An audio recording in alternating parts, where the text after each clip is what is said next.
and record it at a time? Yeah. You can record it as well as I can. Oh, I didn't think another person could. No, try it and you'll.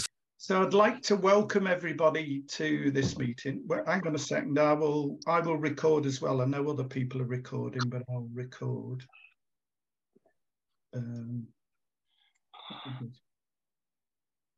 Okay, so let me see. Yes, it's recording. So let me mute everybody, and then I'll have to unmute Haim when I call him in to speak. But I'd like to welcome everybody to this meeting that's been organised by Left Horizons to discuss the recent elections in Israel. Now, Israel, although it's a relatively small country, only about just under 10 million people, its political significance in the world is much, much bigger than that. Its strategic role in the Middle East, the backing it gets from the United States of America, for example, the historic, how it was established in the first place and so on. So its role in politics is much, much bigger than just the size of the country. And also the fact that it's believed to have a nuclear capability, which I believe the Israeli state has never admitted to or denied, but has perhaps had that since 1966. So it is a really important country to follow, and they've just had these elections. And I'm really pleased that we've got Haim Bresheeth-Zabner, who's agreed to come along and speak to us. Haim, I've never met you personally, but from what I've heard, you're a professor at the London School of African and Oriental Studies.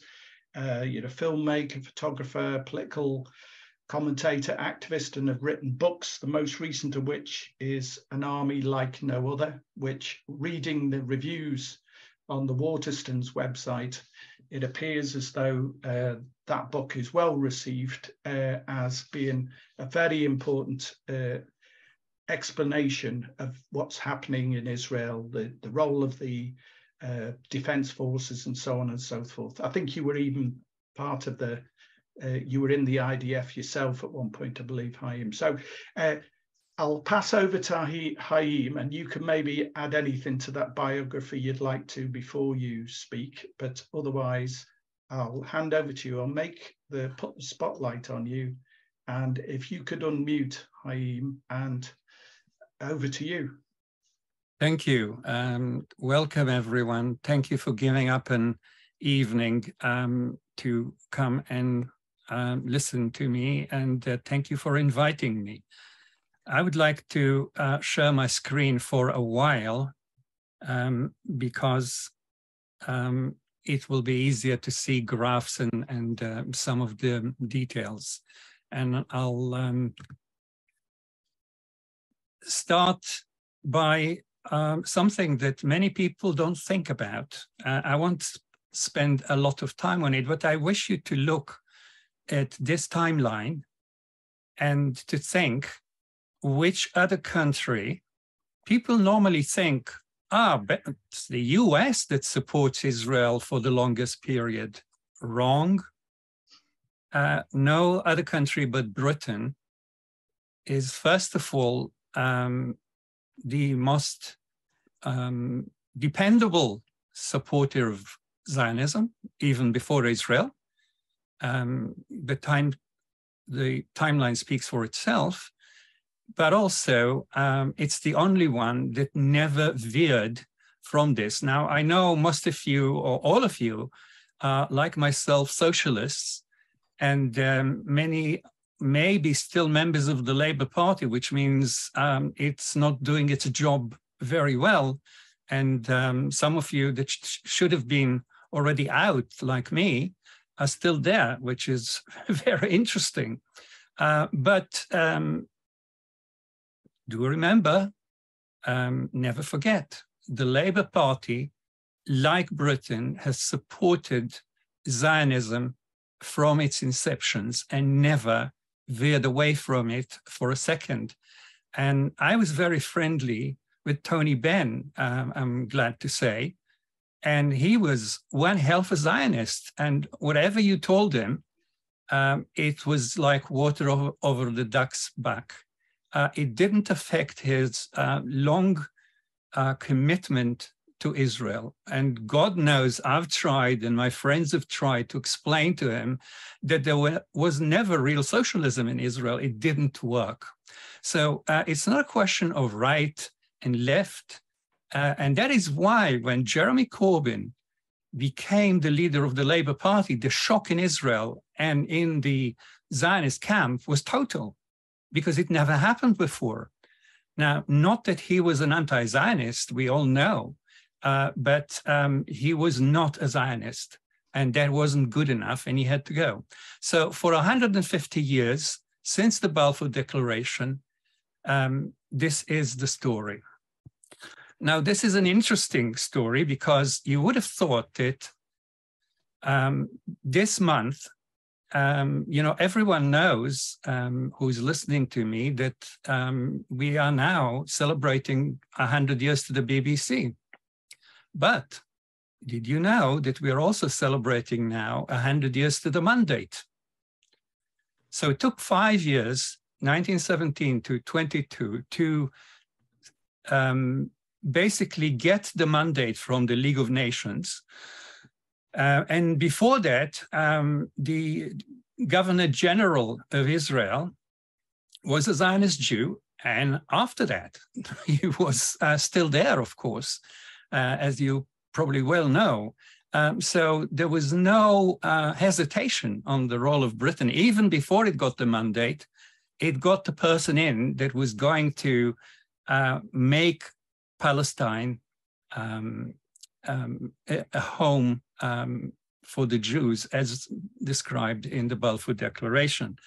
This has never changed, and actually the support that the Tory party and the leader of the Labour Party now gives to Israel is, without precedent. So because we're speaking in Britain and I'm speaking from London, a few miles away from where the declaration was written. And let me remind you yet another thing. It wasn't a Tory that wrote it. It wasn't Balfour that penned it.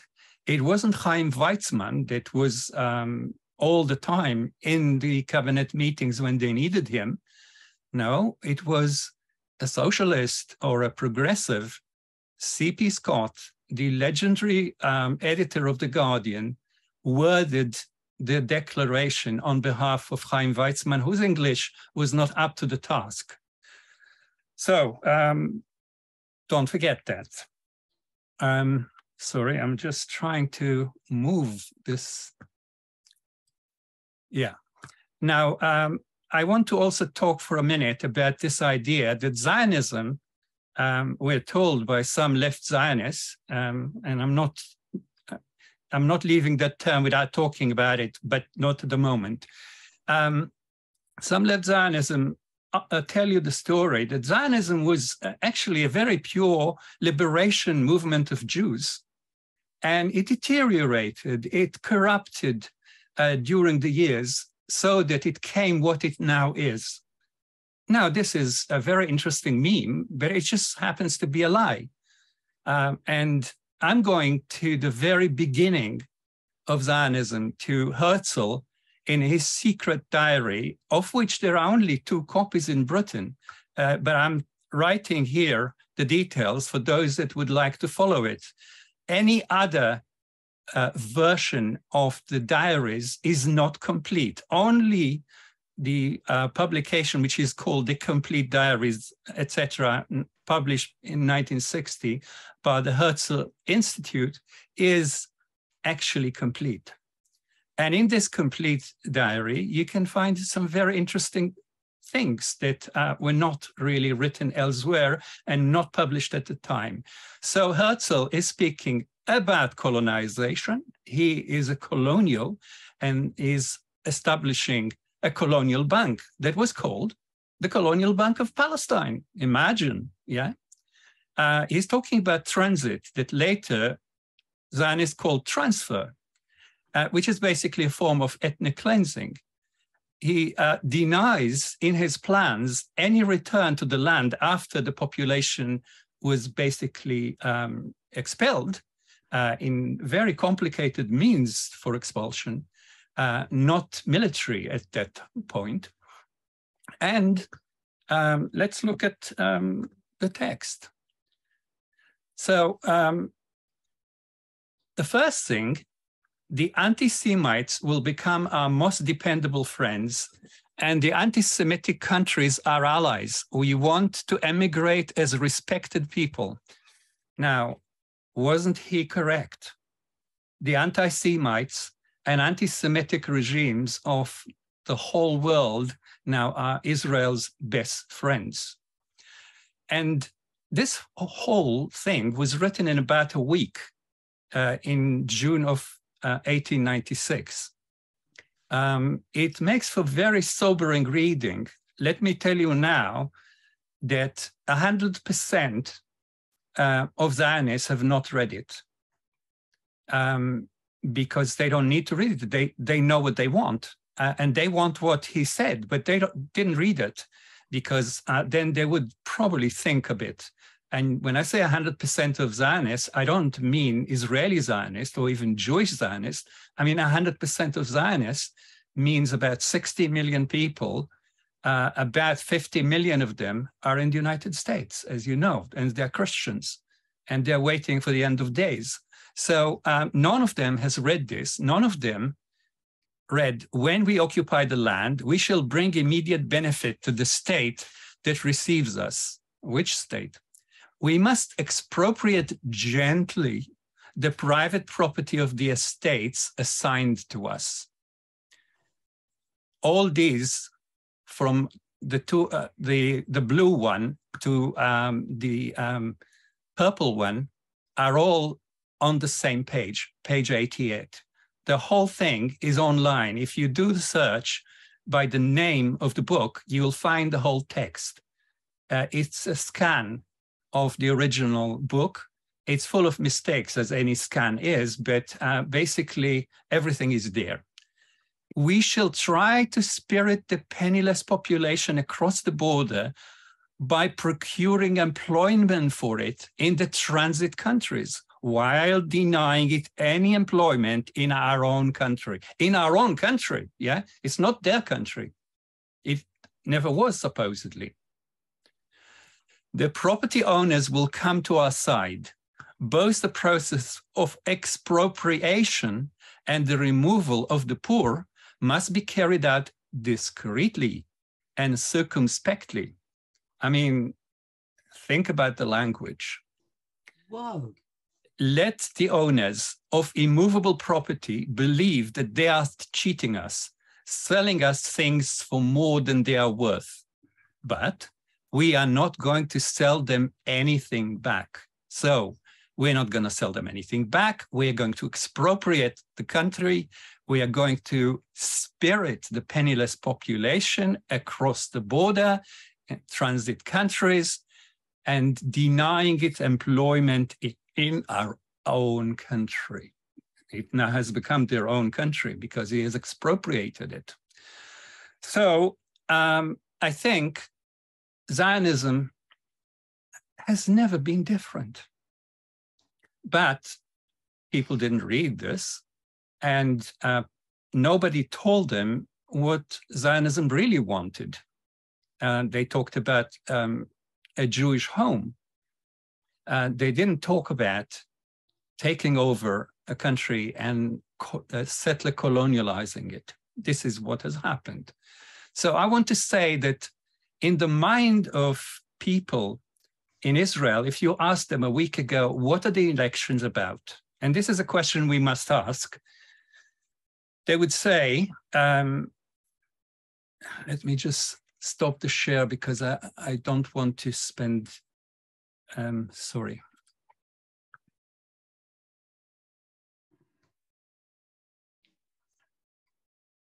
For some reason, I don't know how to stop the share here.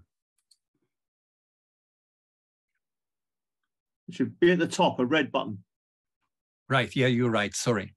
Yeah. Okay. I haven't done it for a while. Right. So I want to answer this question because it's an important question. People would say, everyone will say the same thing. We're voting for Netanyahu, or we're voting against Netanyahu. So it seems that the election in the mind of Israelis, who are all deluded in a sense, and I will try and prove that point to you, the election was about for or against Netanyahu, a bit like, you know, for or against Trump. It's a version of the same thing. Actually, that wasn't what the election was about, and this is not what has resulted. What has resulted is a sea change of terrifying proportions. And that has to be understood. And if you ask the wrong questions, like what was the election about, then you get the wrong answer, because that's not a question to ask.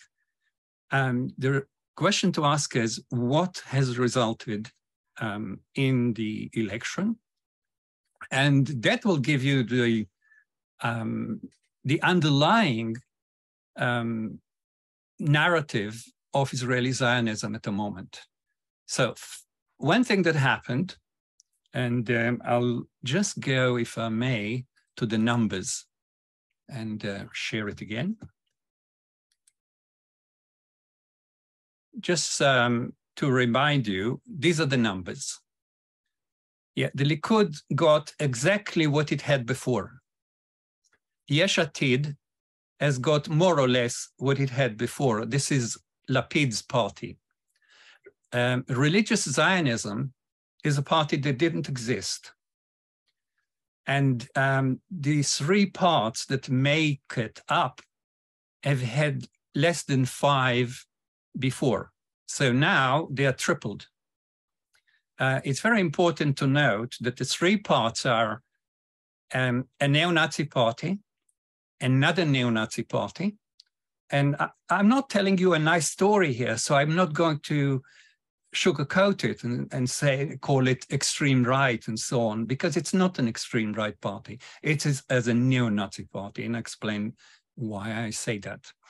And to go down, the national, 3 parties are making up religious Zionism.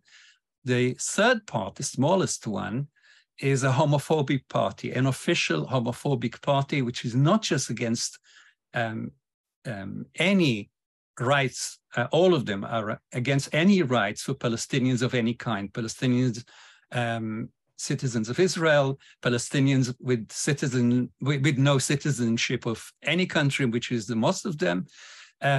In other words, whatever rights Palestinians have now, in whatever part of Palestine, they are against it.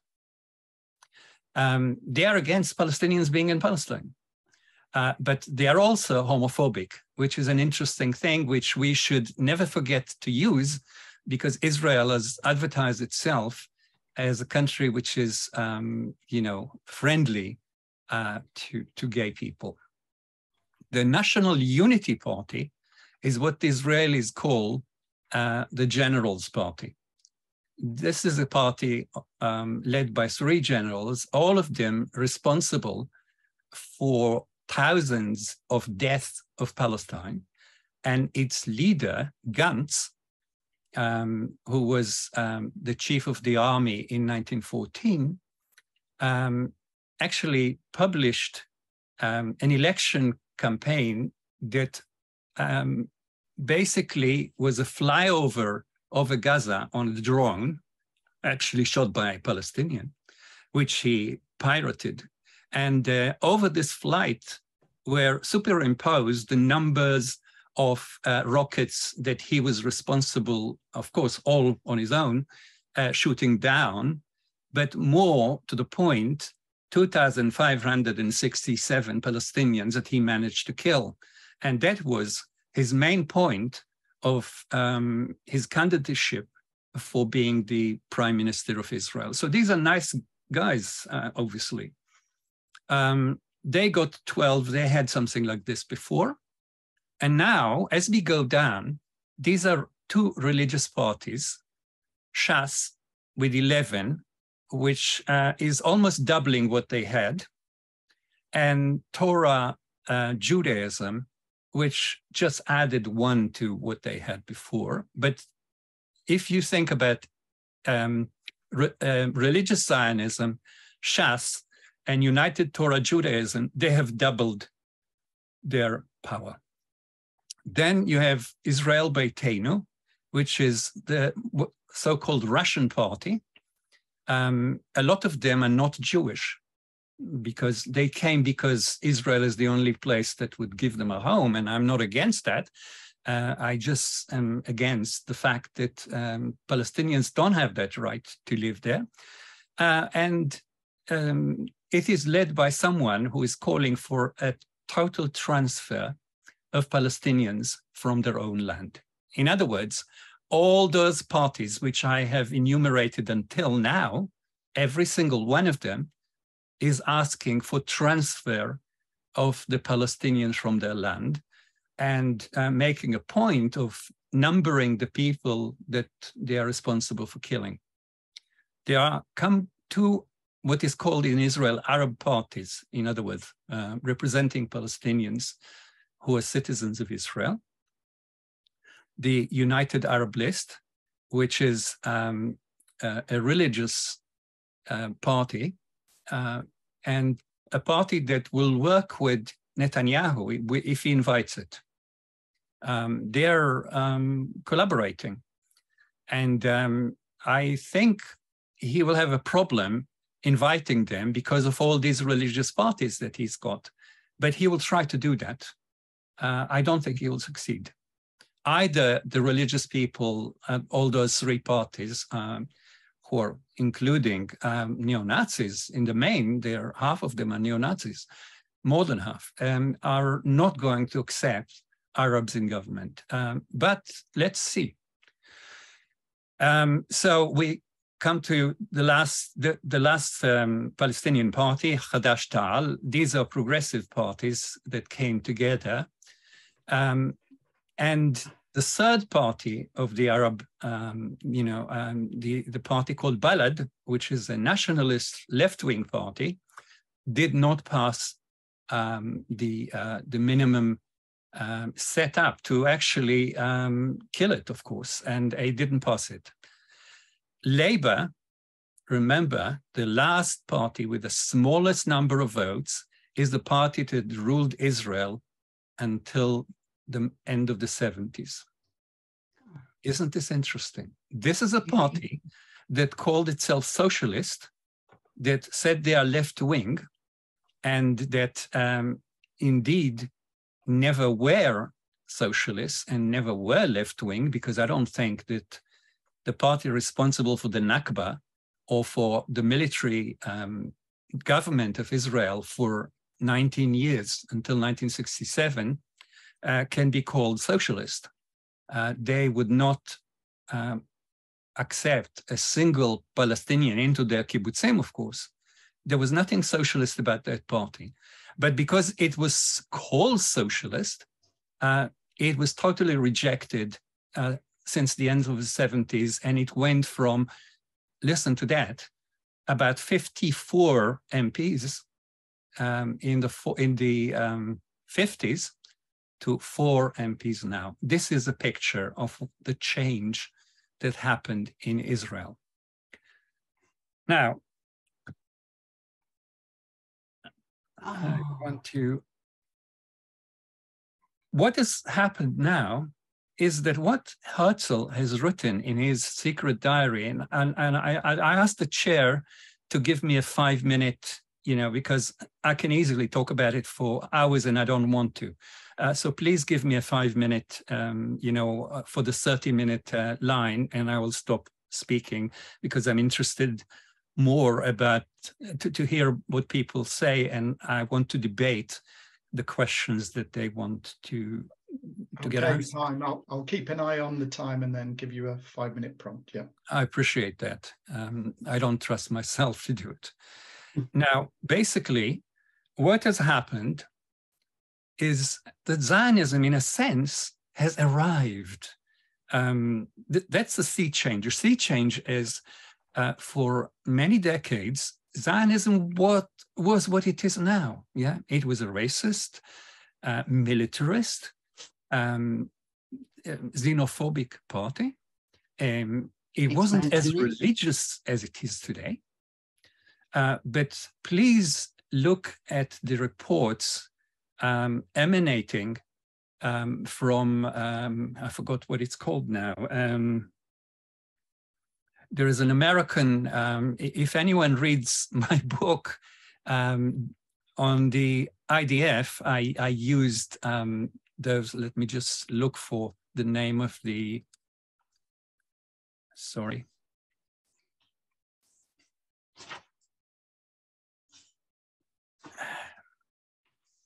No, I forget the name of the American institute, but it is a research institute that issues reports about the Middle East, especially about Israeli Jews, both in Israel and in the United States. It is based in the United States, and they are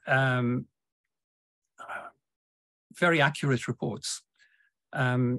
According to their 2016 report, this is almost 7 years ago, the percentage now of people who are religious or Masorti, which is, you know, kind of conservative religious, or ultra-Orthodox in Israel, Jews, I mean, is near the 80%. I think now it's probably 85 or 86%, according to local figures.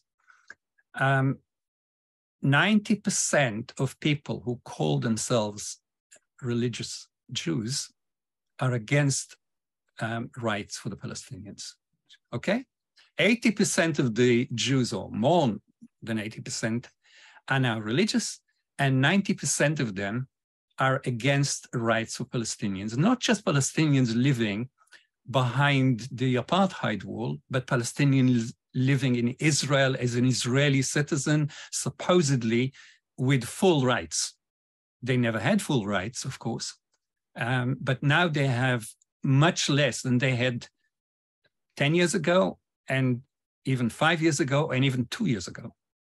And they're losing those rights very, very, now 8.5% of MPs in parliament, the Israeli parliament, represent 22% of the 22% of these Israeli citizens are Palestinians, represented by 8.5% of the MPs in parliament. Think about that. The system is set up to keep them out, and it's more and more successful all the time. Now, can I give you a 5-minute warning then to? Thank you. Okay. Cheers. So I think I won't talk about the Coalition for Change, but just to say that under the so-called Coalition for Change, which had defeated Netanyahu 17 months ago, the fatalities of Palestinians have climbed up to almost twice what it was the year before and the years before. The UN was telling people last month that this is the highest fatalities on average that Israel has created, in other words, murdered, in the period between 2005 and now.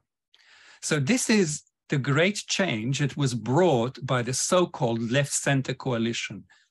It is not left, it is not center, it is a right-wing coalition with people that were speaking, like Avigdor Lieberman, who was both the, you know, he was a number of, in a number of governments, he served different roles, including the Minister of Defense, and lastly, until now, he is the Minister of the Exchequer. So basically, he's the Chancellor of the Exchequer, which is not a small role. He's the one that wants total transfer of the Palestinians, and the other one just want to kill more so they will live on their own. This is a very interesting difference. So this is the government that is going out. The government that is coming in is very, very interesting. So what is coming in? What are the dangers? And I've got 4 minutes to speak about it. The dangers are very clear. The danger I would call Nakba 2.0. Nakba 1 got rid of 780,000 Palestinians in 1948-49, mainly in 48. By 49, very few were left to actually eject. In 1967, Israel got rid of 250,000 Palestinians in 2 weeks. This figure is important. It means that Israel knew then how to get rid of 250,000 people in 2 weeks.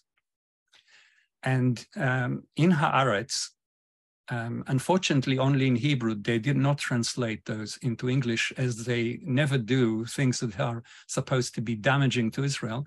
The plans for a transfer, where the place would be that they would concentrate in this concentration camp near Jenin, the numbers vary, the plans vary, but they're talking about between 250,000 and 750,000. And this is just like sending a message to the rest of the population. Now, this is, now we're talking about citizens of Israel as well. This is what is being discussed. They're talking about the bus and lorry expulsion. It has a name. It's called Vole, because it's underground. The whole planning is underground. So this is the Vole program of expelling Palestinians. And this government is all for it. They already have 64 MPs that are for this plan. So they don't need the coalition, but they will go with some, what they call the leftovers, the deserters in Hebrew, the deserters that will come from those right-wing parties that are not in government at the moment and may not be in government, but the Generals Party will definitely lose a whole number of people. The Russian party, so-called, the Israel Beitenu, Israel is our home, will also have some deserters and so on. So there will be deserters from all parties, apart from the Palestinians, that will join. So we're talking about around between 75 and 80 people. This is a very, very strong coalition, stronger than the government we have in Britain now. This is something we must understand is a likely outcome, because Israel has failed, and I want to end with this. Israel has failed to dislodge enough Palestinians. Israel has failed to break down the will of the Palestinians, the sumud, the intention to stay in the country. It's failed in that. Despite all that it has done, despite the killing, despite all the different oppressive measures, the apartheid, the Apartheid Wall, everything, I won't go into lists. It failed to break the Palestinians' commitment to stay in Palestine. And therefore, now Israelis voted for a government that will break this in other ways, with other measures, with much more direct and militarized measures. That is how you should read the election. It wasn't for or against Netanyahu. That's not the result, and that wasn't the intention. What has emerged is a sea change, because what has emerged is real Zionism without pretenses, without two-state solutions, without peace negotiations, without the PA. All this is just gone. Yeah, the PA is now serving an ethnic cleansing government. And the government isn't there yet, but it will be there within a month or 6 weeks. So this is what we need to be prepared for. And most of the people in this country, don't understand their responsibility, historical responsibility for letting Zionism take over the country over the last 150 years. And they don't understand the current government's position that allows Israel to do what it wants, together with the US, with Canada, with the so-called West, but basically the Anglophone countries and Europe. I think that is what we have to be prepared for, and we have to explain this in the most urgent and clear manner to people in Britain, especially to socialists. I think a lot of the Jews who are socialists are behind what I said. They know that because they're active in JVL, they're active in freedom of speech on Palestine, they're active in JNP, they're active in IJAN. There are 13 different organizations who support Palestinians, and a lot of them are Jewish. So this is not really news to them. But I think we all need to do that. We need, in the Labour Party, to explain what has happened and why it has happened and the dangers of it. And the fact that the Labour Party, which I'm no longer a member because I left when my friend, was made persona non grata, Ken Loach, was ejected from the Labour Party. I thought, I'm not going to stay in the Labour Party if Ken Loach is not going to be allowed to be a member of the Labour Party. And I left with an open letter to Keir Starmer. I think we need to talk, all of you who are members of the Labour Party, this leadership, not on this point alone, but on many other points, is not a socialist leadership, is not a historically responsible leadership, and on any point. And I know this is difficult, but I think this is what is facing us. If we don't change the position in the Labour Party, what hope do we have to change the position in the general public? I shall rest my case. Thank you. Thank you very much indeed, Haim. That was, you definitely did rest your case there. That was fantastic. So I wasn't sure whether you would cover some of the historic stuff, but I'm glad you did, because that is a really important thing to look at, the whole history of how we ended up where we were. And it was great that you went back and covered that as well. And also looking behind what the election results mean and looking really deeply at it. I think that was an insight that I don't think you would get from normal commentators. So that was fantastic. So in these meetings, what we do is we let people put their hand up and make questions, contributions. We normally try and keep it to 3 or 4 minutes. If people want a bit longer because they've got a really important point to make, from the chair, I can be considerate.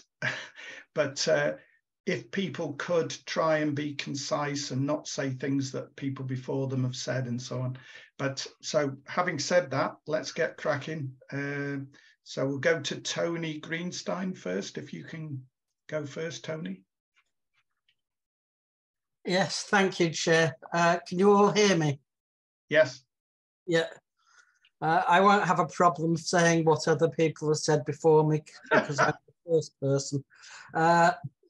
Thank you, Haim. That was a very comprehensive analysis of the situation to date. If I can make just one correction, Shas didn't double its representation. It increased its seats from 9 to 11, and United Torah Judaism stayed the same.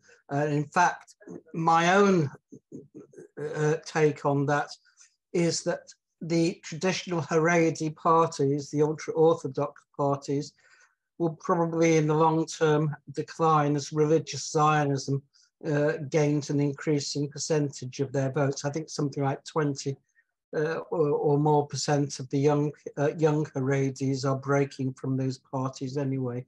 And I think that tendency will increase. I also throw out a possibility, and it's no more than a possibility.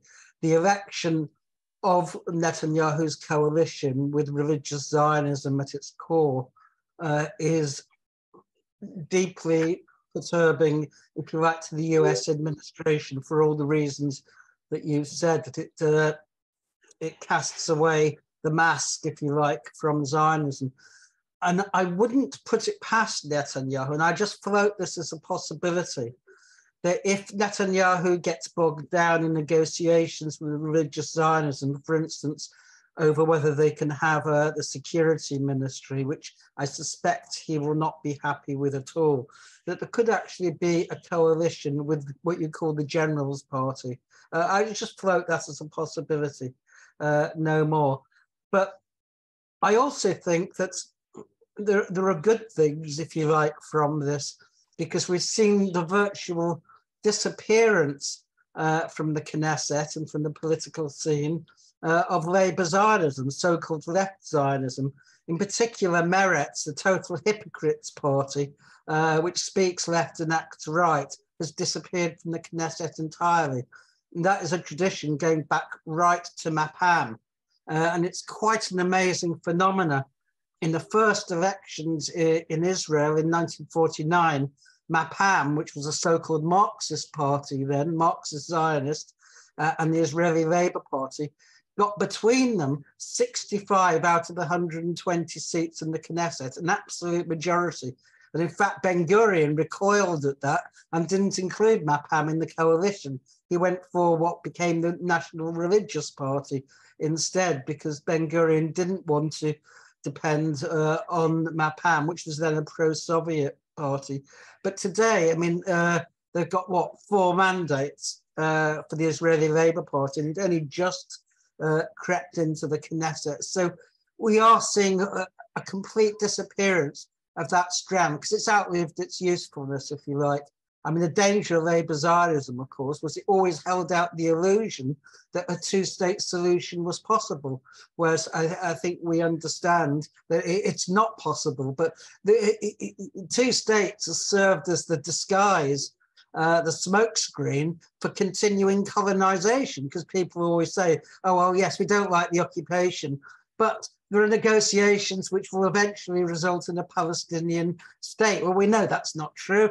And throughout the half a century plus of the occupation, settlement has increased continually, so that now we have really a critical mass of 700,000 settlers in the West Bank and in East Jerusalem, and they are increasingly dictating the pace. I think one of the main aspects of the rise in religious Zionism, and it will be very interesting to see in the coming years, it is that the focus is not just going to be on the West Bank Palestinians, but on Palestinians living inside Israel, because Palestinians living inside Israel have always, to a certain extent, seen themselves as part of that state, albeit disenfranchised in so many ways. So many of them do have illusions in Israel. I mean, the fact that the majority, I think, classify themselves as Israeli Arabs rather than Palestinians is a sign of that. But I think those illusions will be increasingly stripped away. And we saw that with the attack on Gaza last year, where there were pogroms against Israeli Palestinians who came out in support of Gaza and against the war. That is a tendency which I think will increase considerably. And of course, Otzma Yehudit, or religious Zionism, has made it plain that it wishes to deport disloyal Arabs. Well, of course, that is just a smokescreen for transferring all of the Arabs out of Israel. But today, Gavir has told his supporters not to shout death to the Arabs, but death to the terrorists. But since every Arab in their eyes is a terrorist, it really makes no difference. But for the West, of course, that is a SOP. So I think we are in interesting days ahead, because Zionism has now, if you like, shed the last illusions that it could somehow come to terms with the Palestinians, and it's come out in full glory. And what is interesting is that the West, epitomized by Keir Starmer, has made it plain that whatever happens in Israel, they will still stand by it. And their theme is that, well, this demonstrates that Israel is a robust democracy. We must pay respect to the results, whatever they are. And I just think back, would you have said of Germany in 1932-33, when Hitler came to power, that we must respect the results, and this proves that Germany is a genuine democracy? Of course not. The hypocrisy is there for all to see. But in the long term, could you sum up then, Tony? Yes. Could you sum up your remarks? Yes, my apologies. I always go on for too long. No worries.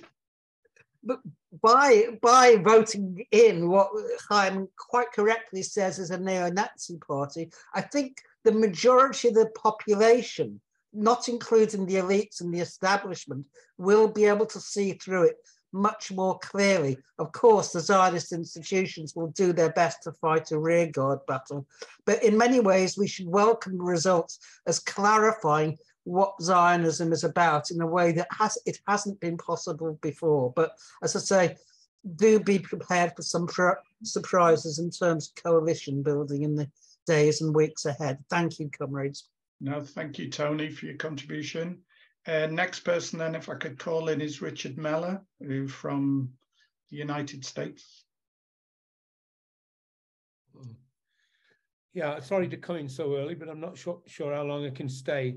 That was really interesting for me, the introduction, and in particular, the point you made about the Zionism failure to break the Palestinians. And I mean, you see it every day. It's just phenomenal to watch when they were shooting those people in Gaza, for example, in the legs, when they were protesting in their own side of the border.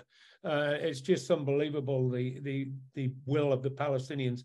When I went to Catholic schools in England and grew up in England from the age of about 8 to 23, and so I had, and then I ended up, actually, my first wife was a Jewish American, and I very much was a supporter, mostly because of anti-Semitism and my own history, just in the Catholic Church and so forth in England all that time ago. But as I got older and also got more political, I remember reading that piece. It was, I think it was, and perhaps Haim, you could tell me if it's correct or not. I think it was the first British governor of Jerusalem that used the term, "We can create our loyal little Ulster in the Middle East." And this was after the collapse of the Ottoman Empire, of course, and they needed a foothold. Western imperialism did. And is that something, to draw the conclusion that I have, is that, would you say that's sort of correct? Because surely for the Western imperialism, it's a European colonial settler state, really, Israel is and the Zionists are their only ally. The Arab working class, the potential and revolutionary potential of them and power of them is too great, and so from that perspective, is that correct to see that link in terms of the support from the Western? It's not that I always say when Jewish people, and I think in the United States, and there's other Americans, real Americans on as well. So, but in the United States, I think that the support among young Jews in particular for Israel is really been weakened. And the big problem, as you pointed out, are Christian Zionists. I mean, the evangelical Christian Zionists, and also Brazil has a huge population of evangelical Christian Zionists as well. So sometimes I think to myself, and just the last thing, I read a book by the Original Sins by an Israeli academic, I think, and it was in that book that was some years ago, and that where I first read about how the Zionists hate the diaspora Jews, the European Jews. They don't teach about the Bund or about European Jewish history. And I met some Zionists, these were all white, when I was hiking over the hills there, and they knew nothing about the Bund or about European Jewish history at all. The Holocaust was it. And in that book, he talked about they hate them because they see them as the weak, despicable Jew, you know, and so forth. And so, but they take their money. They take their money. Just finally, when I think about it, I feel to myself, there's no without, I don't know. It's just you can despair a little bit. Just the fact that the United States and the population in the United States will not drag our support for Israel back, and it's a bit despairing at times. Those were just a couple of comments I wanted to make. Great, Richard. Thanks. Thanks, Richard. Thanks for that. So the next speaker I've got then is Ray Goodspeed. Hi, yeah, it's been a central interest of mine from even before I joined the Labour Party. So I have the same trouble as everybody else. So how much do I possibly say? I could speak myself probably for the next hour on this. So yeah, I have to. And I'm also very grateful to Tony for covering those points, because it's absolutely, it means I don't have to, because it's absolutely the case. I have an MP, John Cryer, who's the chair of the Parliamentary Labour Party. And every time you ask him about Israel, every time you lobby him, he's, oh, well, of course, I agree with the two-state solution, just like everything. And, you know, the standard Labour Party position, he puts on this accent that he hasn't had for years, but he puts it on for GCs. And it's like, yeah, I agree with it. And this incantation of the two-state solution, and the kind of, he once called in a hustings, he called Ben Gurion like an exemplary prime minister of Israel. And this guy isn't on the far right of the party. Cryer's like a middling to left. He's a rebel. He rebelled against Blair. He voted against the Iraq War, but he's still got this sort of inbuilt kind of love of Israel and of the Israeli left. Well, the Israeli left effectively no longer exists. It's been, and all that hypocrisy can be stripped down and dispensed with. Thank you very much. Meretz, who are supposed to be the far left party of the Israeli Zionists, have now disappeared completely, even though they were cheerleaders for the attack on Gaza anyway. So what kind of socialists were they in any case? So, you know, a lot of these sort of the radical left Jewish people and others and their supporters in the British Labour Party think that Meretz is great sort of, the great hope. Well, they've been destroyed. Unfortunately, so is Balad, who's probably one of the better of the Palestinian parties as well. They've not been destroyed, but they're no longer in the Knesset. So basically, as Tony said, the racism now has gone from being like, you know, masked to being completely masked off. The gloves are off. It's absolutely obvious now. So we're going to be looking for ethnic cleansing.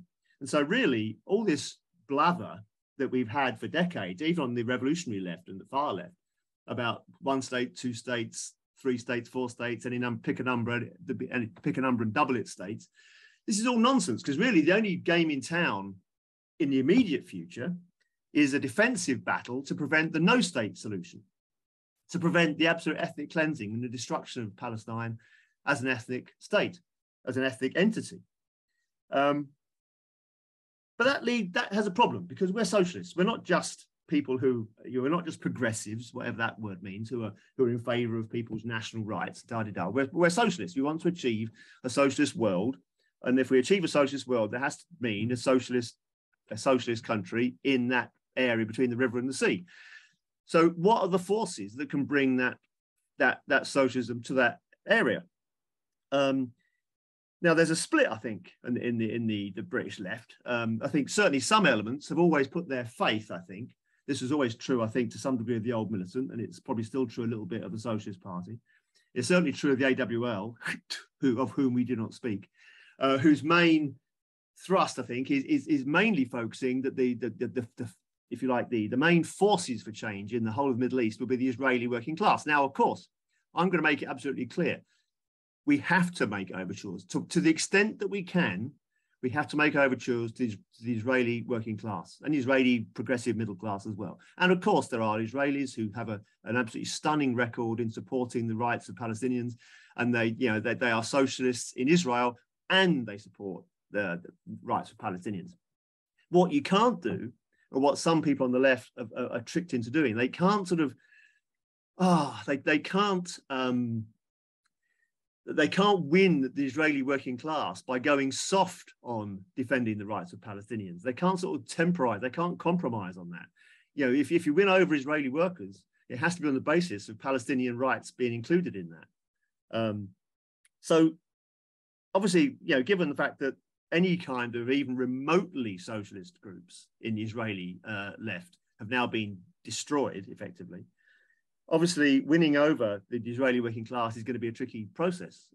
Even on economic issues, you can win them over. You're going to have this problem of ingrained nationalism. So I'm not saying you shouldn't try. I'm not saying you shouldn't be a main focus. If there was a left horizons in Tel Aviv, Jerusalem, of course you'd have to make overtures and try and win over as many Israeli working people as you can. The Palestinian working class is just too weak. It's too small. It's mainly unemployed. It has no real economic power anymore. I mean, Palestinian workers used to work in loads and loads of Israeli factories. They don't do that anymore, by and large. They haven't got any economic power. And they're mostly unemployed and living on. Well, thanks, Tony. Yeah, well, you have to try, even so. But we don't disagree, I think, on this in main terms. So who does hold the key to this? Who does hold the key to this whole area? It can only be surely the working class of Lebanon, of Syria, although we know where that's gone, of Egypt. These are the Egyptian working class in particular has to be the main force that can bring revolutionary change to the Middle East. And I'm a great devotee of the writings of Moshe Machava. And he was always, that was his main hope for the area. That if you want socialism, of course, the main thing is to defend the national rights of Palestinians. Just defend them, stop them from being killed, and do everything you can in solidarity. That's what you do. But moving beyond that, I think we have to put our hope for socialist transformation in the area on the Arab working class, and of course inside some new socialist group in the Middle East. There will have to be some guarantees of national rights for Hebrew-speaking people. We're not going to talk about, expelling them, throwing them back in the sea, all this old anti-Semitic nonsense. No, that's not the issue. We want there to be rights for Hebrew-speaking people in the area. But at the moment, all this talk of this state, that state, is just defense. It's no states. It's making sure that the Palestinians are actually exterminated. That's the issue. Thanks very much, Ray. And I'm glad you opened it up there to the wider question of the working class in the Middle East as a whole. That was very good. Thanks for that. So let's see who we got next. John Pickard, if I could call you in. Okay, thanks, Dave. I wanted to thank Haim, first of all, for introducing the subject. I would say that the question of the Labour Party we've discussed several times in our own Zoom meetings, in Left Horizon Zoom meetings. And I think it's a separate issue. I'm not going to deal with it, but there are very good reasons why Marxists should have an orientation towards the Labour Party. I'm still a Labour Party member, notwithstanding the leadership we have at the present time. But on the question of Israel and Palestine, it's Haim's painted a picture really which is dire, to say the least. It's a very somber picture. We've got a couple of comrades here in the meeting from Northern Ireland, and the situation in Israel-Palestine makes Northern Ireland look like a tea party, notwithstanding the entrenched sectarianism that exists there. In this election, which took place last week, has sharpened those contradictions and brought them to a level of intensity that didn't exist in the past. I think what Tony said was right, that it's kind of taken the veil off the Zionist enterprise, as it were. It's exposed it to such a degree, by the way, that I think somebody said in the discussion that supporters of Israel in Britain and in the United States are a little bit concerned about the possibility of this coalition actually coming about. One of the things that's concerned me, I've always had an interest in Israel and the Middle East in general. I would like to go back to Israel. I went there in the 1980s, but there are reasons why I can't go back. I won't go into here. But one of the things that it seems to me is that there are always certain episodes, certain events, certain historical events that shake the illusions. Haim said that most Jewish voters in Israel have delusions. And I think that's right. But every now and again, there are events that shake those illusions, that shake up the politics. The first Intifada did that. You know, that's 30 odd years ago now. The massacre at the Sabra and Shatila refugee camps did that, produced a wave of revulsion, even among Jewish people in Israel. And I think if we had the situation, even though the extreme right, the fascist right, want to do it, if you had a situation where hundreds of thousands of Palestinians were being herded into camps to be sent overseas, without a shadow of doubt, Israeli embassies would be burning all over Europe, all over Latin America, and in many other places. And Israel depends more than anyone else on its international support, much more than any other state. As long as I've studied this issue and kind of had an interest in an issue, there are two things I think that the left hasn't dealt with properly. And I'd like Haim to comment on this. One is the Israeli working class. There is a working class in Israel suffering under tremendous delusions that somehow the only way they can have security, in inverted commas, is at the expense of the Palestinians, that the only way they can have prosperity is at the expense of the Palestinians. And it's an illusion because it's not going to happen. But nevertheless, there is an Israeli working class. We don't support, and sources cannot support, the driving of the Jews to the sea, like we hear from the rhetoric of some leaders of Hamas and some of the leaders in Tehran, some of the leaders of the Iranian regime. And, you know, that's a nonsense. That's not going to happen. That's not something we would support. But what would break that logjam? What will break it? Because the parties that stood anywhere near the left have been completely decimated.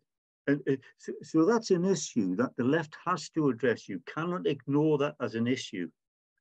Now, the second issue, which I think the left has always failed to address generally, is the role of class within the Arab population across the Middle East, but even within the Palestinian population. It's very interesting that Haim mentioned the Zionist enterprise and how it was built up in the 20s and 30s. But even during the British Mandate, there were Palestinian landowners, Palestinian notables, going to the British government to complain about Jews coming in to Palestine. But these same people were selling land to the Jewish agency. And these same people were selling Palestinian land over the heads of the farmers. They were selling villages over the heads of the villagers. And these people have always betrayed the ordinary Palestinians. And the Palestinian Authority itself is a byword for corruption. It's a rotten regime. It's bureaucratic. It's anti-democratic. When you had the Arab Spring developing from Tunisia and moving across to the east, when Palestinian youth tried to demonstrate, They were met with batons and rifle butts by the Palestinian Authority. Now, that's an important issue. The whole question of the Palestinian misleadership over decades is an important issue, because as long as they were assassinating Israeli athletes and hijacking buses with school children and hijacking cruise ships, as long as they were doing things like that, they were creating a bogeyman which drove ordinary Israeli Jewish workers into the hands of the right wing. And so that's an issue that has to be addressed. It's an issue that you cannot ignore. I don't feel at all optimistic about the situation in Israel and Palestine. I have to say, and the picture that Haim paints is a very somber picture. And I think in the longer term, it might well be the effect or the impact of outside events like the labor movement in Egypt. Egypt's a massive country, huge country with a huge working class. And I know the movements that took place in a few years ago in 2011 and 2013. I know those movements hit the buffers and were derailed, but nevertheless, those are big movements. And if those movements were successful, it would have, I think it would have an impact, not just on Palestinians and Arabs in Tunisia and Libya and elsewhere, but also even on Jewish workers. I think it would have that kind of impact. And I sometimes think that it will take outside movements and outside struggles like that to really make a difference to what's happening in Israel and Palestine, because it's not an optimistic picture at the moment.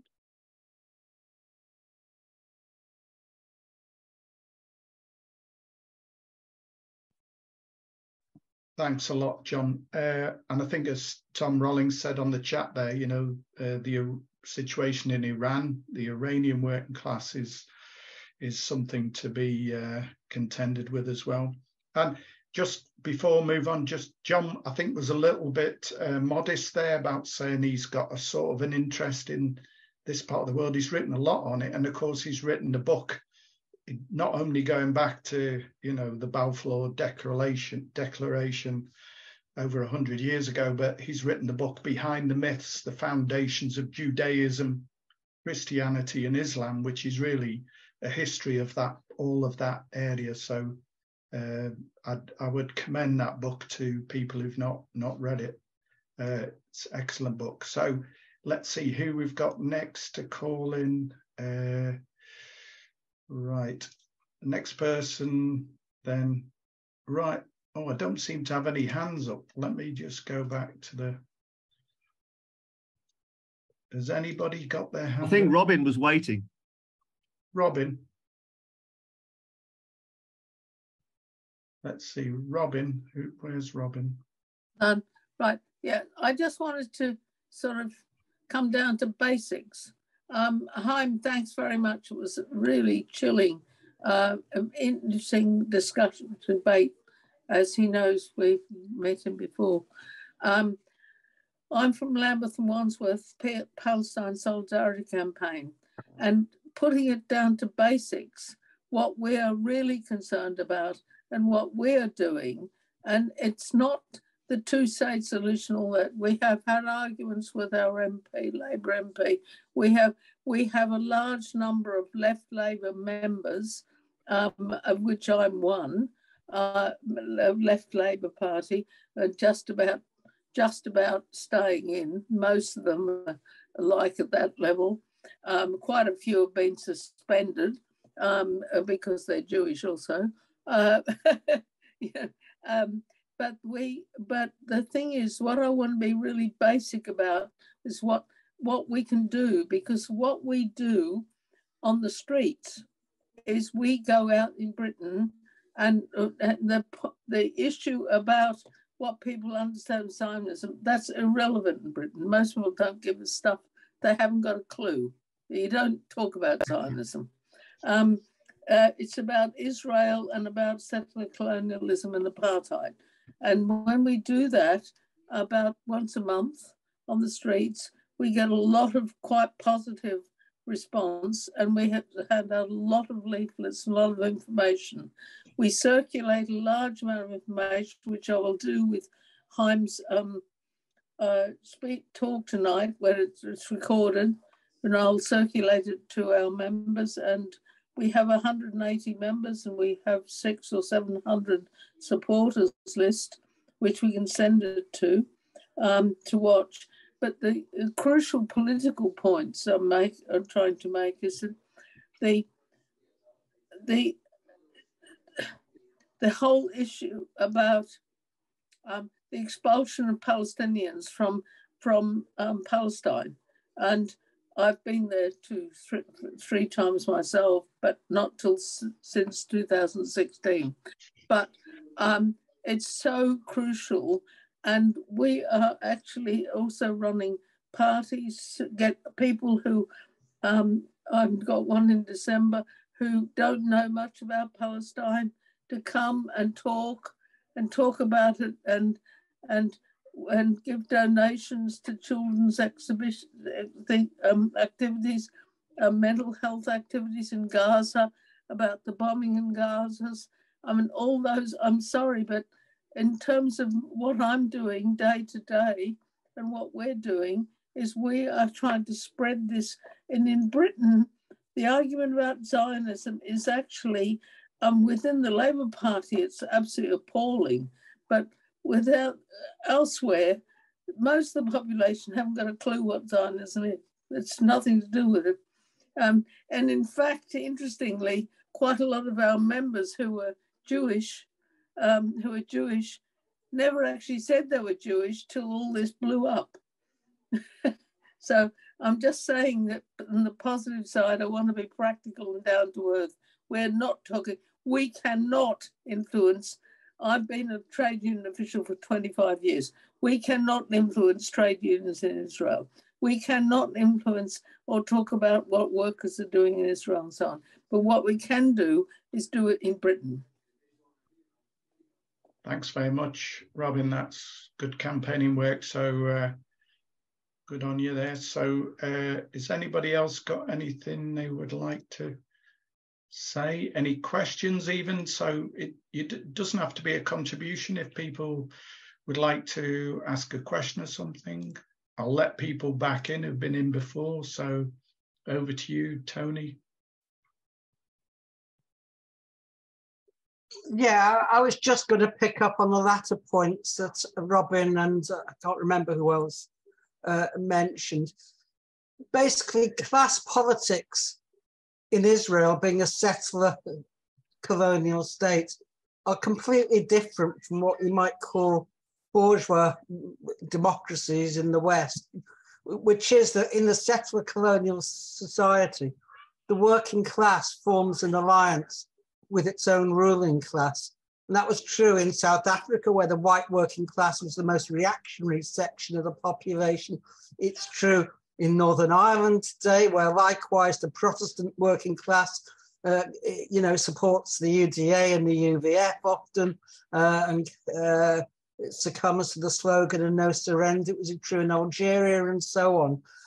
And so when you talk about a left and a right, it cannot translate into the understanding that we have in the West. I mean, MAPAM, for example, which was the left Zionist party, on economic matters, it was a free market party. And likewise, Haaretz, which is supposedly the left-wing paper in Israel. The only way that they're considered left is because of their attitude to the so-called peace process. But as we have seen, the peace process was not a peace process. And so they ended up supporting apartheid. So, I mean, we do have to look. I mean, the problem in Palestine, unlike South Africa, is that the Palestinians are very weak. I mean, that's a fact. The black working class had immense power in South Africa because of it worked in the gold and the diamond mines, etc.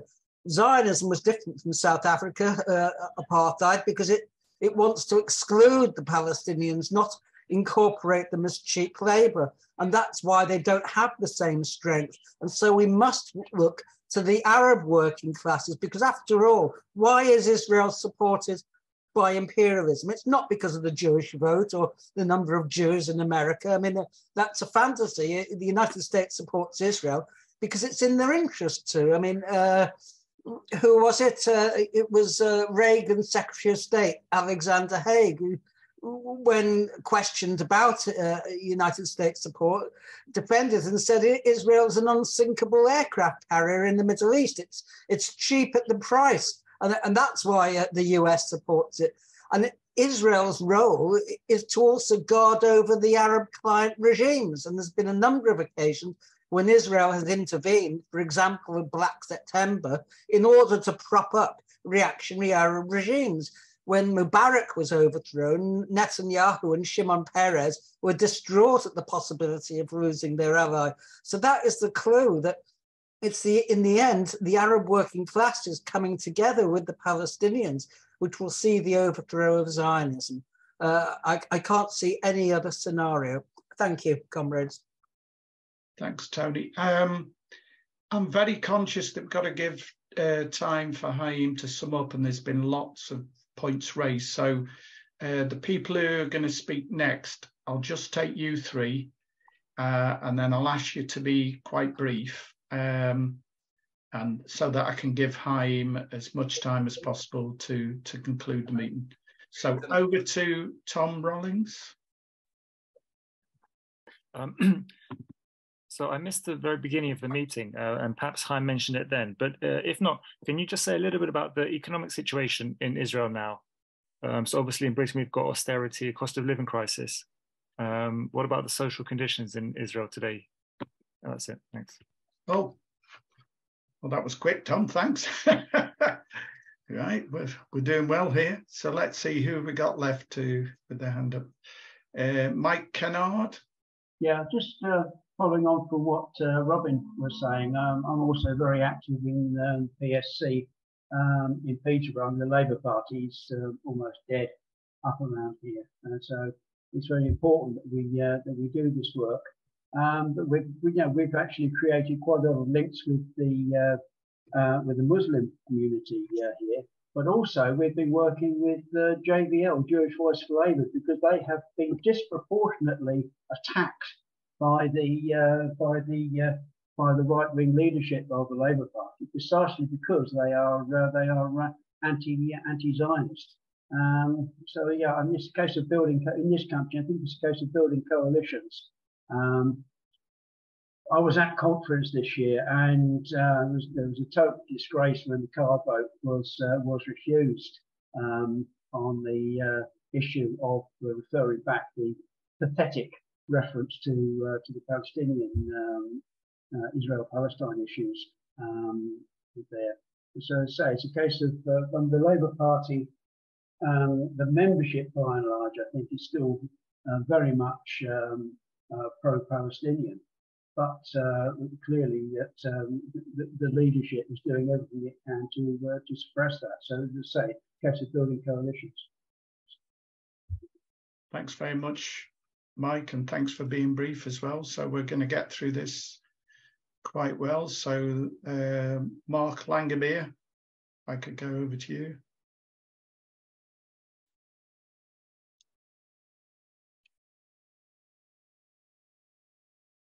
Mark, are you there? Yeah, can you hear me now? I can hear you, yeah. Yeah, I don't agree with Comrade Tony comments regarding the impossibility of Israeli workers to unite with Palestinian workers and Arab workers in general. Imagine an analogy of Northern Ireland, where there's been many examples where there has been unity between Catholic and Protestant workers. The argument, the scenario, based on a Protestant settler group, but there has been history. In fact, I think it is the only solution as well to the crisis in the Middle East, in my opinion. however difficult it may be. I mean, it's quite clear that Israeli society's moved far to the right. That's been the general thrust of the contributions. And part of that, unfortunately, is the strategy and tactics of individual terrorism. It was the reason why Protestant workers formed a reactionary bloc in relation to the attacks by the IRA. So I'm making similar parallels to that situation. And there's nothing in common with socialism. In fact, Lenin used the expression, wasn't it? Liberals with a bomb, I think, was his famous expression about individual terrorist acts. A substitution of individuals over the class in general. There's undoubtedly Hamas rocket attacks in Israel foments a reaction. In British society, whenever the terrorist attacks take place, it shores up reaction amongst the masses. So there is a question of leadership, and a socialist leadership is needed. And that's a way to break reactionary leadership in Israel and win Israeli workers over to the side of a society based on equal rights for all. That's my contribution for tonight. Thanks very much indeed, Mark. Appreciate that. So let's see. I've got one last speaker then. Not sure exactly what your name is. Lieberman. Yeah. Thanks, Chair. I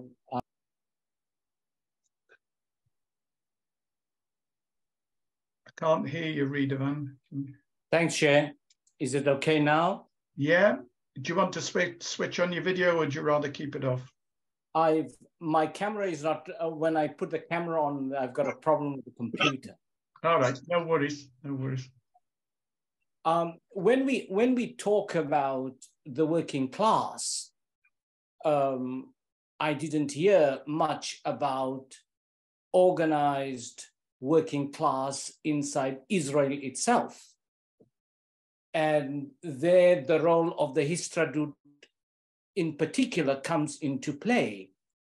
I come from South Africa, and we had in the 1980s a nightmare trying to convince the trade union movement in the UK to see the Histadrut as an instrument of Israeli occupation. Now, we were not anti-Semitic. On the contrary, the Histadrut was as complicit as Margaret Hodge with South African apartheid, because the Histadrut had investments in the South African Steel Corporation. They owned 51% and the South African government owned 49%. And South Africa exported high quality steel, and the Hodge and her family were the leading international traders of that steel. And we paid the price. The trade unions in the UK did not want to hear a thing, because they were committed to the Stalinist Comintern idea of what constitutes a national movement and a nation.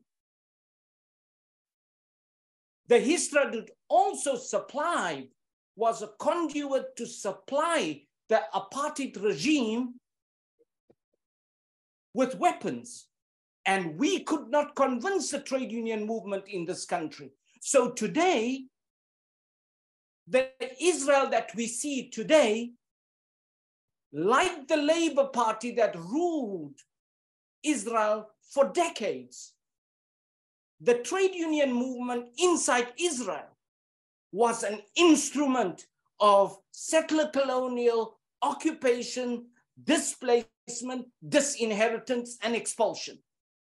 And until I speak as someone who owes the people of this country a long and unending note of gratitude for the role of solidarity in the struggle against apartheid, in the struggle against the working class, the Palestinian working class inside Israel and in the occupied territories, unless we face that issue straight on, we can talk about class struggle until the cows come home, until we face the fact that the Histadrut and the Israeli organized trade union movement is a fascist occupational force. There is nothing that will happen that is good. Because everything that happened in that election, that racism, sexism, neo-fascism, misogyny, they subscribe to it. And it is not new, it has always been there. Thank you, Chair. Thank you, Lieberman. Yeah, I'm sorry we couldn't see you. It was a very passionate speech. It was speech. Great to hear that. And glad you feel, you know, at home here in Britain.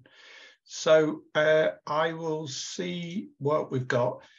I think that's everybody. So with the agreement of the meeting, I'll call back Haim if you want to unmute and come back in. And you don't have to cover every question, obviously, because there's been so much covered, but I think it's been an excellent discussion, and thanks for your introduction that triggered it. So if I could call you in and if you can talk about the bits that you'd like to come back on. So I totally agree. It's the best discussion I had in the many webinars that I've done in the last few years since Zoom has appeared and COVID has appeared. So, you know, this is an excellent discussion because some of the points were made by the people presenting issues. For example, let's start from the end, actually, while it's fresh in your minds. I don't need to add anything to Lieberman's point because I agree with all of them. He is 1,000% accurate about that. And, you know, I was in anti-apartheid in London for many years, and that was my political school. That's where I learned that, and in Matzpen. And, you know, this is a very important political school. This was our training, anti-apartheid. And basically, it's a simple thing that anti-apartheid wanted.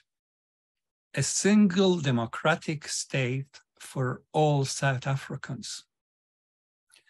And I don't think that this has been achieved yet, unfortunately. Mainly because of the United States, Britain, and the West.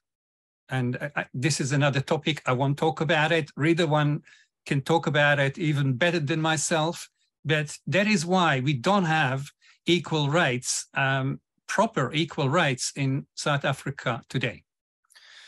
But what Lieberman said is 100% true. The Histadrut is part of the machinery of fascism in Israel and always has been. And I'll give you just one example why this has always been the case. The Histadrut had 17 departments. The largest department was settlement. The smallest department was trade union affairs. Need I explain? Trade unionism was not the business of the Histadrut. The Histadrut had two rates for workers, normal Jewish rate and Arab worker rate. This is apartheid. This started in 1948 and actually started before 1948, before Israel, because the Histadrut was created in 1920 and they already had two different rates for workers. Apartheid is not an invention in 1948. Like South African apartheid, the government of South Africa that declared apartheid also started in 1948. But of course, real apartheid did not start in 1948, but many decades before in South Africa and in Palestine. So thank you, Lieberman, for making the point for me, and I totally agree. Now, I'll go backwards in a sense because it's clearer in my mind. I want to keep 2 minutes at the end to talk about positive things, because I agree with all of you. It is a somber talk that I gave you, but I can only talk about it as I see it. I can't and wouldn't paint it in nice colors, and one shouldn't. Now, the question about the economic situation in Israel is very important. The Israeli working class, let me say, in one sentence, what I think about the Israeli working class, because reader one already talked about it, and I think somebody else. The Israeli working class is racist, is believing in apartheid, is contributing daily to apartheid, and is not a class with class consciousness, but with the consciousness of a settler colonial group.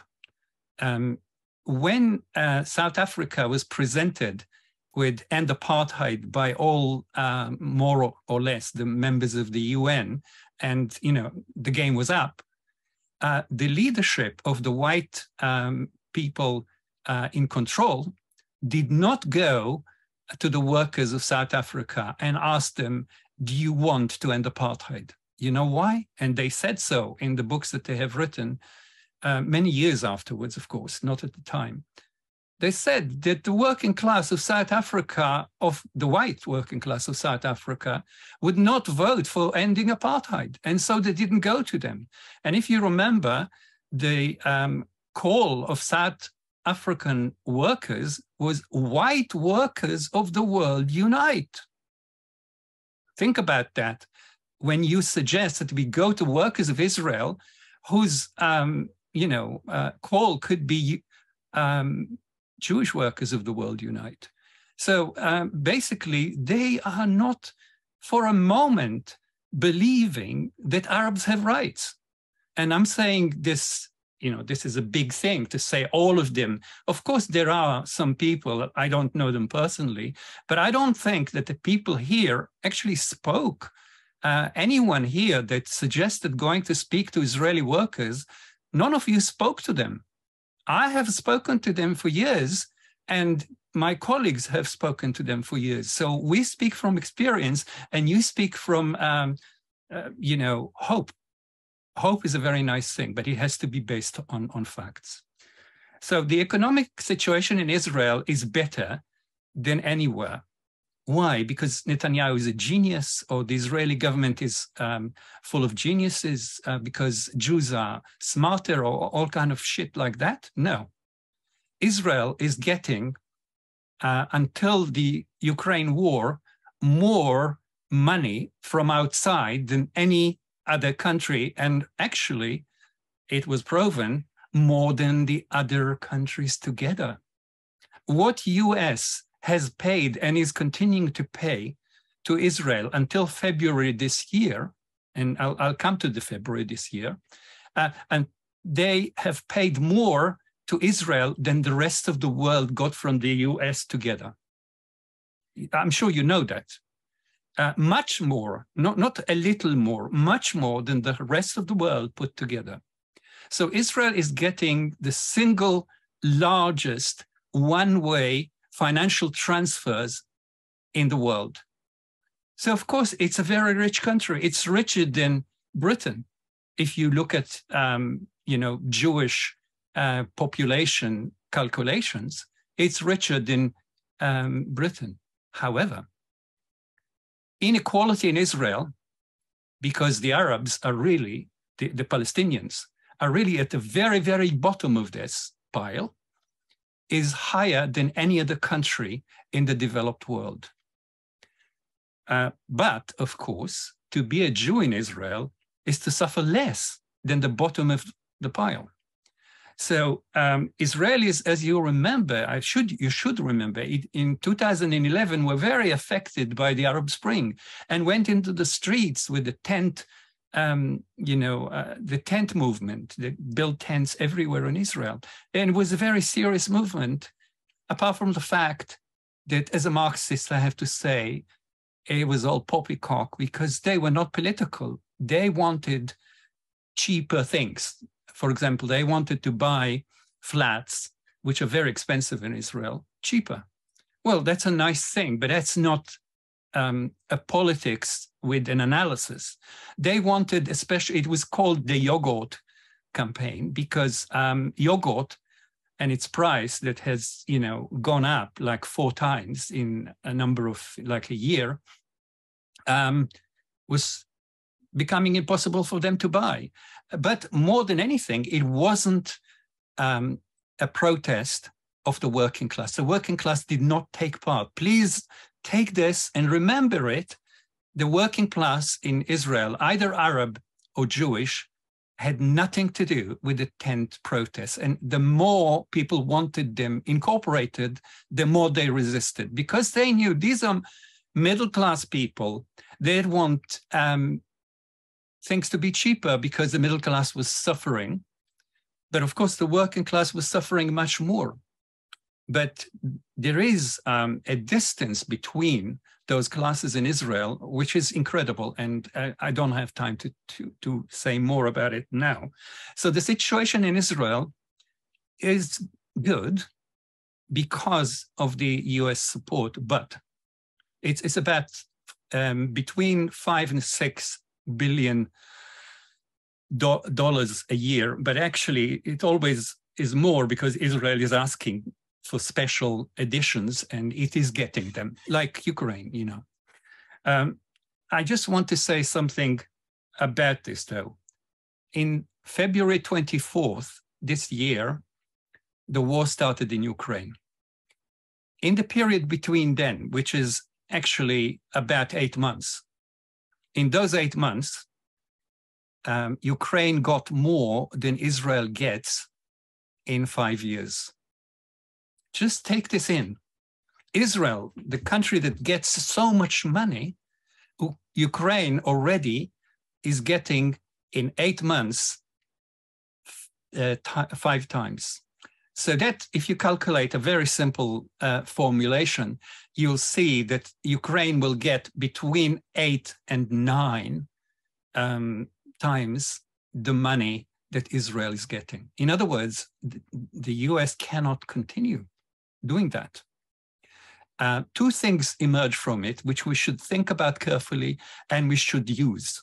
One of them is Israel is no longer able to see the money coming from the United States as a certainty, because the United States is in terrible trouble.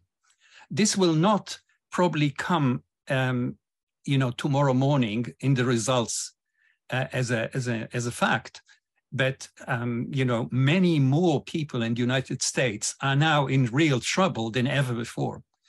So the United States will not be able to give Israel what it does because of Ukraine. And it wouldn't be able to give Ukraine what it thinks it wants, which is immense, you know, to fight Russia, because they will collapse in trying to do that. And they also are preparing war against China, etc. So forget that, you know. But the point is, it's not going to go on. And now we hear that secretly the United States is talking to Putin about finishing the war because they cannot continue with it. So a crisis is coming in the United States, which is actually facing Israel with a problem. I want to say something else about that. There is another reason why they give Ukraine so much money and not Israel. Israel is not as important as it once was. Actually, by doing all those things like the Abraham Accords, by, you know, all kind of agreements normalizing Israel in the Arab world, Israel is now left with no enemies in the Middle East. Well, no enemies anywhere. I mean, even Iran is not an enemy of Israel in the normal sense. Israel is harming Iran. As you well know, Iran can't do this to Israel unless there is an open war, and they don't want that. They can't do it. So Israel has not got a lot of enemies in the Middle East, neither does the United States. The United States has replaced Britain and France in the Middle East like no one's business. So as a result, Israel is less important. its services are less needed. And when something is less needed, it is worth less money. So this is a worry for Israel. And also, a number of people said there is now a change in the Jewish reaction to Israel, which will become even much clearer after this election. What our task is to make that change happen here. So now I want to very quickly say what I think needs to be done and what is a waste of time. It is a waste of time.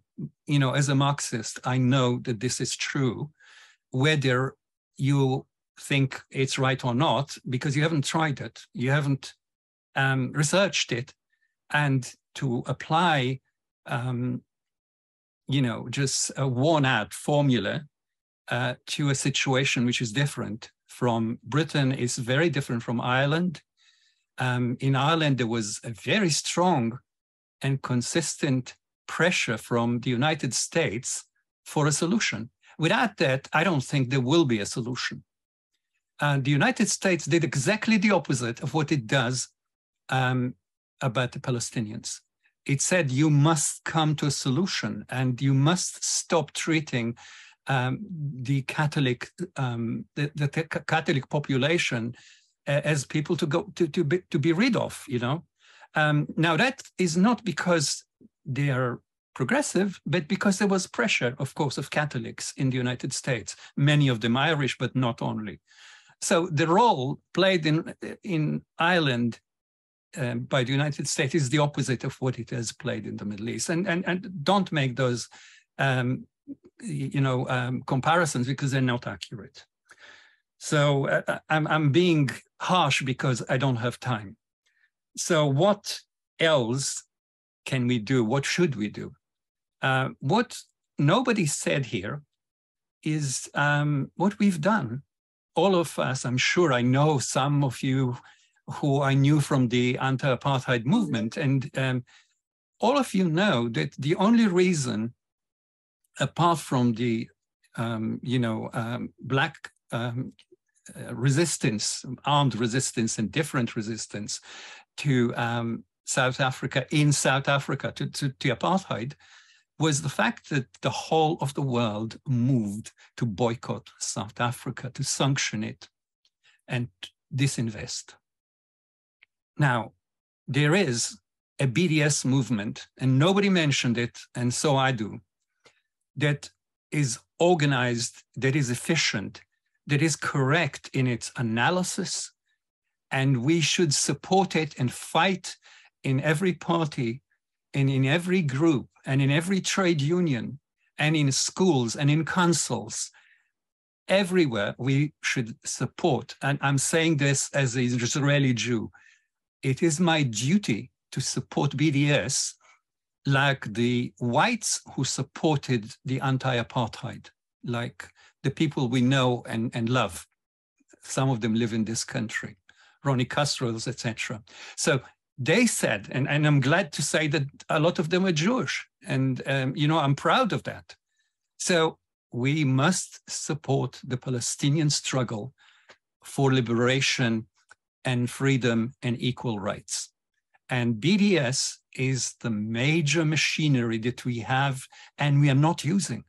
I remember how it worked in South Africa, and I do not see that here. I do not see the commitment. I do not see the single-mindedness. I do not see the resolutions and, in trade unions, in parties, etc. I do not hear it in Parliament.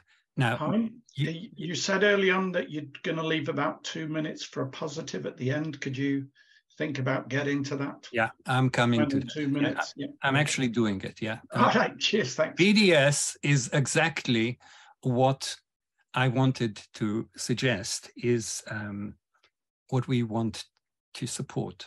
Now, I come from an organization called Jewish Network for Palestine, and we have a policy that we call convivencia.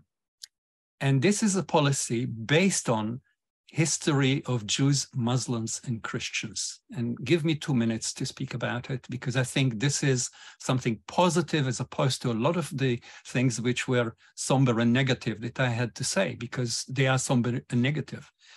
Convivencia was the name given to any society after the event, to any society by historians that lived in convivencia, meaning in coexistence, friendly, supportive coexistence between Jews, Muslims, and Christians. You would know about Al-Andalus. You would know about the great, well, you'd know about Palestine. In Palestine, there was no anti-Semitism, there was no Islamophobia, and of course, nobody hounded the Christians, apart from the Christians themselves when they came riding horses to destroy Jerusalem and kill the Christians together with the Jews and Muslims. So this hatred, this racism, which we know from Europe, which we as Jews had to face for a long time, which other groups have had to face for a long time, was unknown in Muslim societies. It was not known in Morocco. It was not known in Iraq. There was no anti-Semitism in the Arab world and the Muslim world. And I say Muslim world because there was no anti-Semitism, but there was convivencia in the Safavid Empire in Persia and in the Mughal Empire in India. I don't want to paint it like something perfect. Nothing is perfect, but this was the closest we got to the three monotheistic religions living not just in partnership, not just together and coexistence, but think about the artistic, literary, scientific, amazing achievements of the period of Al-Andalus. The period we call Renaissance would not be possible without that period in Al-Andalus. The discovery of America, the great discoverers were all using Arab and Jewish machinery developed in Al-Andalus, like the sextant and, the sciences, the fact that we can read today the Greek plays by Aristophanes or by the others and appreciate them is due to translations from the Arabic in most cases, because the church has destroyed the texts because they were pagan. So I'm saying to you, the idea of convivencia, the idea of the three religious communities, and I'm an atheist, I'm a Marxist atheist, I'm a very devout atheist. However, if I have something that resembles religion, this is my religion. We come with a non-violent, non-military, socialist outlook to the people of the Middle East. But first we come with that view to Europe, to the United States, to the third world, and say, we have a history together. That history is positive. That history has fed the world some of the most amazing achievements that we know and still enjoy and love. And without that convivencia, it would be impossible. Without convivencia, we would have the inventions of Europe, Christian Europe, capitalism, imperialism, colonialism, industrialized slavery, you name it, yeah? With convivencia, we have all the positive. And this also always happened under Muslim rule. I'm not suggesting that today we need Muslim rule to achieve it, but I think it's a point to think about. Why did Christian rule create anti-Semitism and anti-Roma and Islamophobia? And why did Muslim rule create liberal societies when the rest of Europe was in the darkness of the Middle Ages? And if they left that darkness, it's partly due to convivencia. So that's my message. to end with. There are ways of persuading people, and those ways are not to do with military rule. Of course, I am not against armed resistance against the occupation. I support it. It is within the rights of the Palestinians to do so, and they will do so when they can actually use it properly. But there are so many things that we in Europe, in the third world, in the West, can actually do. And in Britain, of course, Britain, where the problem started, we must do that. And I want to say that convivencia is also a very good formula for relationships between people in Britain, and especially Northern Ireland. You know, it's about time Northern Ireland, in that sense, I mean, the Protestants of Northern Ireland, started thinking about formulas like convivencia rather than formulas like, I don't talk to that Catholic. So that is my message today, and I hope that you share it, and I hope that you help us, because we now formed an alliance of Jewish groups, Muslim groups, and Christian groups. And not all of us are, of course, religious, but all of us share the historical role played by this and want to live it again if we have half chance. Thank you. Thank you very much indeed, Haim. I think it's been an excellent meeting, and I really thank you very much for that. I think it just shows you with these discussions, we covered Israel, obviously the main topic, but then we also came in South Africa and Northern Ireland, and comparisons are okay, but they're inadequate at the level we had today because people skated around those. But you need to, it's okay to compare them, but you need to understand the massive differences between them. I would say that from a Left Horizons perspective, we are more focused on the role of the working class in these movements and the significance of the working class. We recognize that working class people get poisoned by nationalist and racist ideas wherever they are, not just in Israel, not just in South Africa, but in Britain, the United States and so on. And our attitude, we take the working class as they are, and there is no other class that's going to change society. You have to take them, warts and all. And I think I would stress at the end, the position of Left Horizons is that we do believe it's the working class that's going to change society. And all of these things that are thrown at us are alien ideas, non-class ideas from people trying to exploit us. So that's just, I would say, from a Left Horizons perspective. But I think it's been a brilliant discussion, and I thank everyone. Is there anyone who wants to make any announcement before we close off? I think there's been lots of people advertising things. Haim himself has, and others in the chat. Is there any last minute thing? Great. And Haim, you've got a copy of this.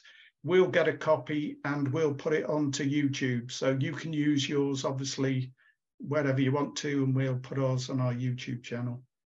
And thank you, everybody, who's attended and contributed. And thank you for the marvelous points that people made. Thank you, Haim. Respect. Yeah.